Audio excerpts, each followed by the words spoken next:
వచ్చే నెల 2వ తారీఖుతో రాష్ట్ర విభజన పూర్తయ్యి 10 ఏళ్ళు అయిపోతుంది. 2 టర్మ్స్ అయిపోతుంది. కానీ మన నాయకులైతే ఏమీ సాధించలేకపోయారు. విభజనకు సంబంధించినటువంటిది అక్కడ హైదరాబాద్లో చిక్కుబడిపోయినటువంటి ఆస్తులు ఏది తెచ్చుకోలేకపోయాం.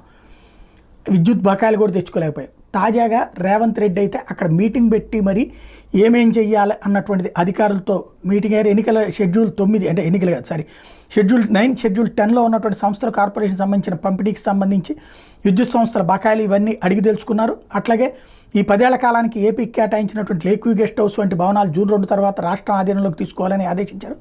పునర్విభజన చట్టం ప్రకారం పెండింగ్లో ఉన్నటువంటి అంశాలు ఇప్పటిదాకా 2 రాష్ట్రాల మధ్య ఏకాభిప్రాయంతో పంపిణీ చేసుకున్న వివరాలు మీద నివేదిక తయారు చేయమని ఆదేశించారు. ఈ నెల 18వ తేదీన శనివారం రాష్ట్ర కేబినెట్ సమావేశం ఏర్పాటు చేయాలని కూడా నిర్ణయించారు. అందులో రాష్ట్ర పునర్విభజన చట్టంలో పెండింగ్లో ఉన్న అంశాలు, ఏపీతో పీఠముడిగా ఉన్న అంశాలు చర్చించబోతున్నారు. వీటితో పాటు ఇవన్నిటి మీదన చర్చలు జరిగినాయి. మరి ఇక్కడ జగన్మోహన్ రెడ్డి ఏమో లండన్ వెళ్ళిపోతున్నారు.